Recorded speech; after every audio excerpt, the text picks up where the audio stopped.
भगवान शिव की रहस्यमयी परछाई। रात के लगभग 2:30 बजे थे। पूरा गांव गहरी नींद में सो रहा था। चारों तरफ अंधेरा था। सिर्फ मंदिर के सामने रखा एक छोटा सा दीपक जल रहा था। तभी अचानक मंदिर के अंदर से घंटी अपने आप बजने लगी।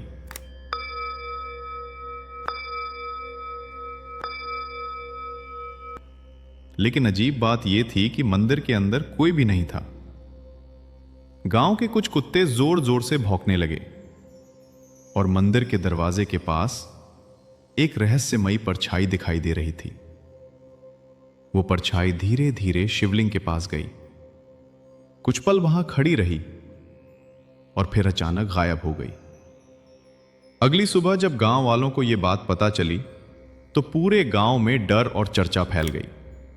कोई बोला जरूर कोई भूत है, दूसरा बोला नहीं, यह कोई दैवीय शक्ति है। लेकिन किसी को सच नहीं पता था। उसी गांव में एक गरीब लड़का रहता था, अर्जुन। अर्जुन की उम्र लगभग 17 साल थी। वो अपनी बूढ़ी दादी के साथ एक छोटी सी झोपड़ी में रहता था। उसके माता पिता का बचपन में ही एक हादसे में देहांत हो गया था। अर्जुन पढ़ाई करना चाहता था, लेकिन गरीबी की वजह से उसे मजदूरी करनी पड़ती थी। सुबह से शाम तक वो खेतों में काम करता, लकड़ियां काटता और गांव वालों के छोटे मोटे काम करता। लेकिन उसकी एक आदत थी, वो हर शाम मंदिर जरूर जाता था। चाहे कितना भी थका हो, वो शिवलिंग के सामने बैठकर कुछ देर आंखें बंद करके प्रार्थना करता। गांव के लोग अक्सर उसका मजाक उड़ाते थे। एक आदमी बोला, अरे अर्जुन, भगवान से क्या मिलेगा, मेहनत कर, पैसा कमा। अर्जुन बस मुस्कुरा देता। वो हमेशा एक ही बात कहता, भगवान सब देखते हैं, सही समय पर सब ठीक करते हैं। चारों तरफ डर का माहौल था। मंदिर वाली घटना के बाद गांव में अजीब अजीब बातें होने लगी। कुछ लोगों ने कहा कि उन्होंने रात को मंदिर के पास एक सफेद कपड़ों वाला आदमी देखा। कुछ ने कहा कि मंदिर से अजीब रोशनी निकलती है। गांव के बुजुर्गों ने फैसला किया कि अब रात को कोई भी मंदिर के पास नहीं जाएगा। लेकिन अर्जुन को इन सब बातों पर विश्वास नहीं था। एक रात वो काम से देर से लौट रहा था। रास्ते में उसे मंदिर के पास से गुजरना पड़ा। चारों तरफ घना अंधेरा था। अचानक उसे लगा कि मंदिर के अंदर कोई खड़ा है। अर्जुन धीरे धीरे अंदर गया और तभी उसने देखा कि एक बूढ़ा आदमी शिवलिंग के सामने बैठा है। उसकी लंबी सफेद दाढ़ी थी और आंखों में अजीब सी चमक। अर्जुन थोड़ा डर गया।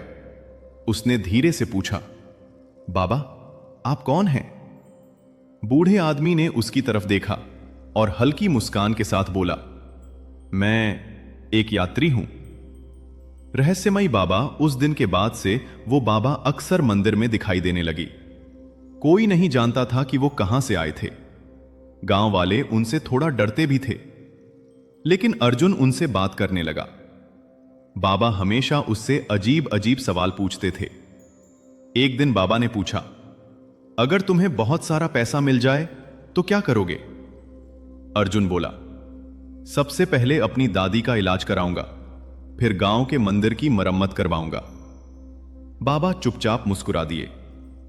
एक दिन बाबा ने उससे कहा, अर्जुन, दुनिया में सबसे बड़ा धन क्या है?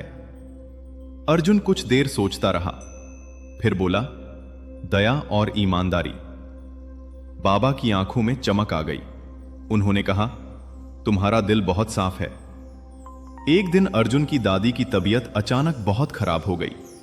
डॉक्टर ने कहा, इन्हें तुरंत शहर के अस्पताल ले जाना पड़ेगा, वरना जान भी जा सकती है। लेकिन इलाज के लिए बहुत पैसे चाहिए थे। अर्जुन के पास पैसे नहीं थे। वो रात को मंदिर गया और शिवलिंग के सामने बैठकर रोने लगा। भोलेनाथ, मैंने कभी आपसे कुछ नहीं मांगा, बस मेरी दादी को बचा लो।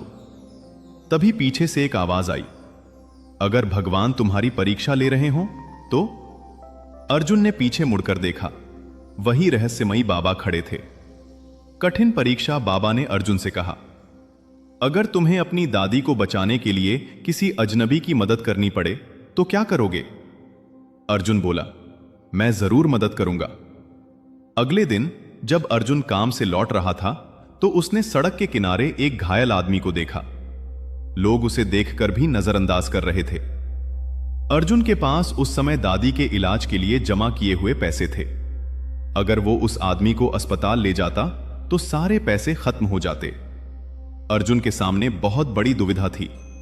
कुछ पल के लिए उसने आंखें बंद की, फिर उसने फैसला किया। उसने उस घायल आदमी को उठाया और अपने पैसों से उसे अस्पताल पहुंचा दिया। जब वो घर पहुंचा तो उसके पास एक भी पैसा नहीं बचा था। उस रात वो बहुत उदास था। चौंकाने वाला सच। अगली सुबह अचानक गांव में एक बड़ी गाड़ी आई। उसमें से एक अमीर आदमी उतरा। वह सीधे अर्जुन के घर गया। अर्जुन हैरान रह गया। वह आदमी बोला, बेटा, तुमने कल मेरी जान बचाई है। असल में वह घायल आदमी एक बहुत बड़ा व्यापारी था। उसने कहा, अगर तुम मुझे अस्पताल नहीं ले जाते तो शायद मैं आज जिंदा नहीं होता। उसने अर्जुन को बहुत सारे पैसे दिए और कहा, इन पैसों से अपनी दादी का इलाज कराओ। अर्जुन की आंखों में खुशी के आंसू आ गए। उसकी दादी का इलाज हुआ और कुछ ही दिनों में वह पूरी तरह ठीक हो गई। अंतिम रहस्य। अर्जुन खुशी खुशी मंदिर गया ताकि उस बाबा को धन्यवाद कह सके, लेकिन मंदिर में कोई भी नहीं था। पुजारी ने कहा, बेटा, यहां तो कई दिनों से कोई बाबा आया ही नहीं। अर्जुन हैरान रह गया। उसी रात उसे एक सपना आया। सपने में मंदिर के अंदर तेज रोशनी फैल गई और उस रोशनी के बीच भगवान शिव खड़े थे। भगवान शिव मुस्कुराकर बोले, अर्जुन, जिस बाबा से तुम मिलते थे वह कोई साधारण इंसान नहीं था, वह मैं ही था। अर्जुन स्तब्ध रह गया। भगवान शिव बोले, मैं तुम्हारी परीक्षा ले रहा था, देखना चाहता था कि तुम अपनी परेशानी के बावजूद दूसरों की मदद कर सकते हो या नहीं। तुमने परीक्षा पास कर ली। रोशनी धीरे धीरे गायब हो गई। अर्जुन की आंख खुल गई। कहानी का संदेश, उस दिन के बाद अर्जुन की जिंदगी बदल गई, लेकिन उसने कभी घमंड नहीं किया। वह हर दिन मंदिर जाता और बस यही कहता, भोलेनाथ धन्यवाद, क्योंकि अब उसे समझ आ गया था कि भगवान कभी भी बिना परीक्षा लिए किसी को आशीर्वाद नहीं देते, और जो उस परीक्षा में पास हो जाता है उसकी जिंदगी भगवान खुद बदल देते हैं। अगर आपको ऐसी प्रेरणादायक कहानियां पसंद हैं तो हमारे चैनल भी एस कहानी टीवी को जरूर सब्सक्राइब करें। धन्यवाद।